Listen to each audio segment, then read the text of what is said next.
Vanlife and overlanding are becoming very popular these days, and the Mercedes Sprinter van is one of the favorites. In this video, we're going to show you the first prototype van from Summit Adventure, and it has an eye for a more affordable solution for your weekend trip.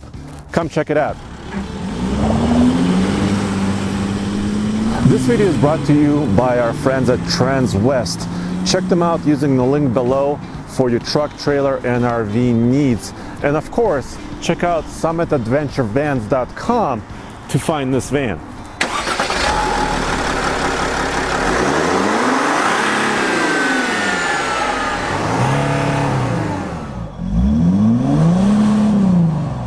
One of the reasons why it's so popular is, of course, the engine under the hood, which is a 3-liter turbo diesel.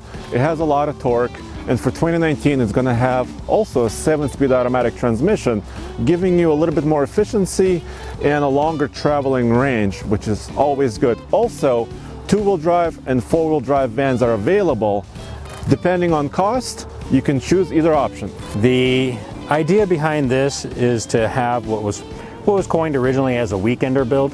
Maybe a couple with a small family would be able to take a van, load it up with groceries on Thursday, drive it to work on Friday, take it up into the mountains, go mountain biking, snowboarding, go do their weekend activities over the weekend, drive it back on Sunday, and take it to work on Monday. It came to us as a cargo van. Originally, there was no windows, there was nothing on the interior. So if you imagine what somebody's doing, their electrical or plumbing or whatever, that kind of cargo van or hauling boxes in, that's how this began its life.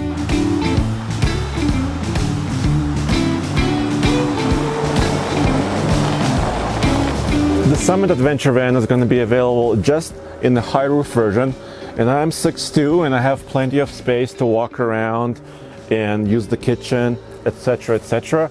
It will eventually have several different wheelbases and lengths, but the whole idea is to bring all your camping gear, be able to store it here on the floor, and also have a bed for 2 people.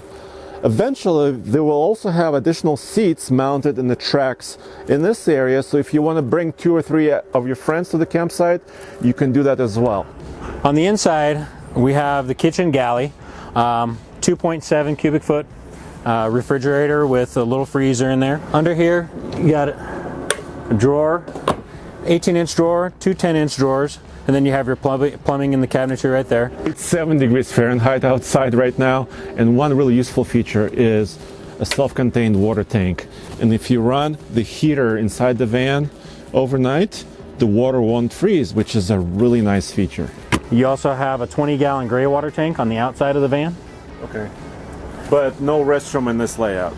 No restroom in this layout on purpose. Okay. So tell me why. And tell me about some of the competition and how that jives together.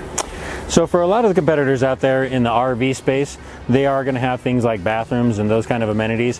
When you're taking a van like this for the weekender, one of the things that people like to avoid is having to get rid of black water. For a lot of these, they'll actually just take a cassette toilet, and depending on what kind of cassette toilet you have, that's a lot easier to dispose of. Sure. You don't have to go through as many hoops to be able to get rid of your waste, essentially. But you still have a nice cooktop. You have your microwave oven up here, and of course the sink.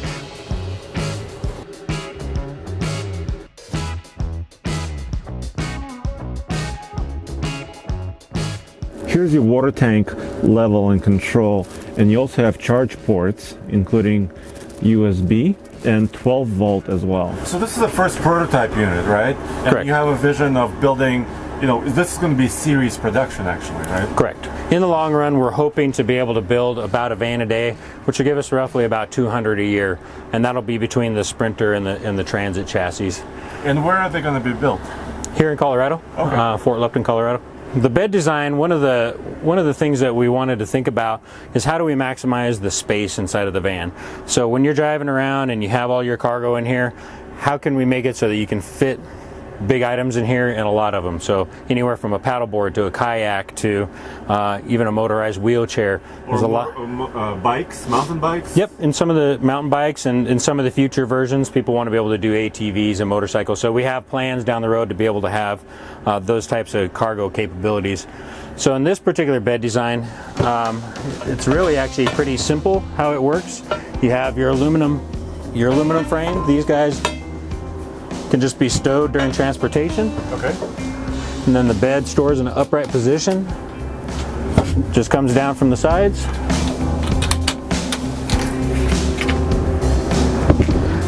And then you have all your bedding. In this particular setup, you would actually lay head to toe this way, perpendicular across the van, instead of front to back. That way you can, somebody 6 feet tall or around that height could sleep comfortably in here. This is about the same size as a queen size mattress. Okay, and so you have a little bit, like you said, exterior, what would you call that? Extensions? Yep, so flare spaces on the sides give us a few inches on either side of the van to be able to have that additional headroom. When you go in camping, storage is the name of the game, and this van has some open storage here underneath the bed for some bulkier items, but more importantly, there's also ways to secure your cargo with these floor tracks, because if you bring, for example, a dirt bike in here, you want to be able to tie it down, and the track system like this is very useful. Sorry about the noise, but the heater is currently running, which is really nice. There's one outlet on this side. Behind this panel there are the fuses and some of the electricals as well. On this side of the van we actually have what some people would call a mission control.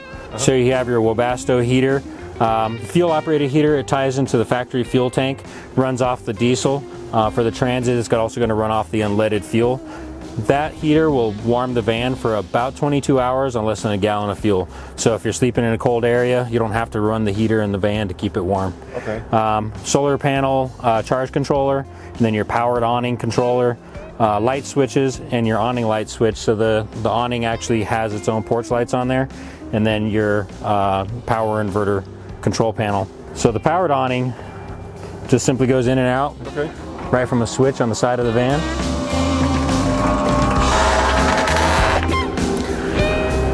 And then there's just some legs that are stowed on the inside.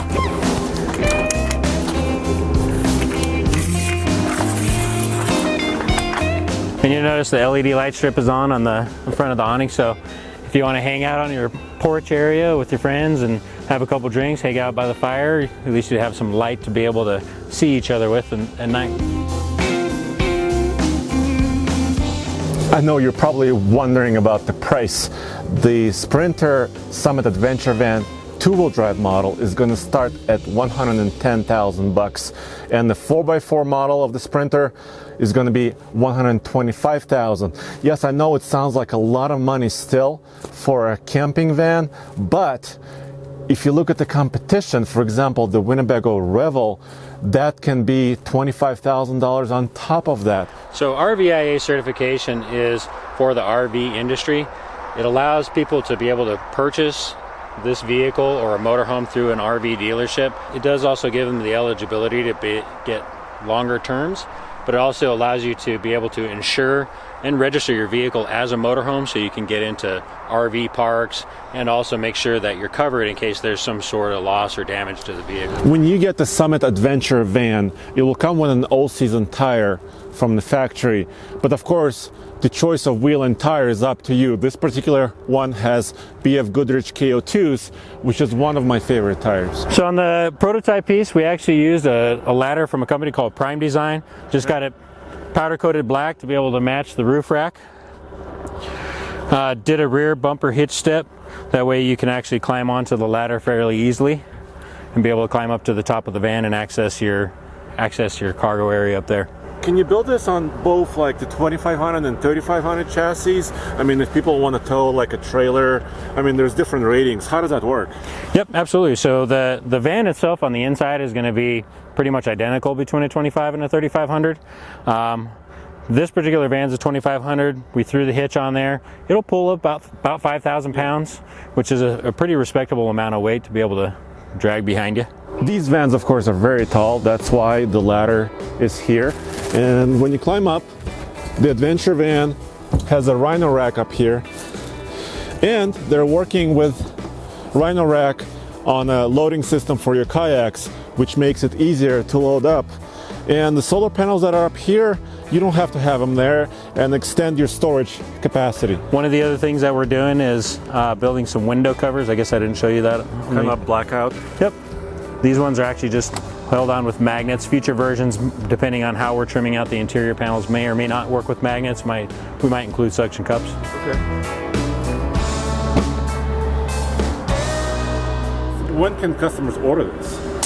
They're available to order now. Okay. We're kind of limited on chassis availability to be able to get them out into the field. What's the lead time once you order, once the production is fully kind of ramped up? Well, being that we want to be at about 200 vans a year, hopefully from the time somebody places an order to the time that they're actually driving away in their van would be less than a couple months, but there's going to be inventory on the ground so people can drive up and drive away that day with something on the lot. We all love getting into the wild, and having a van like this is not only comfortable, but you can also bring a lot of your toys with you and also have it at a more affordable entry price. Go back to tfltruck.com for more news, views, and real-world truck reviews.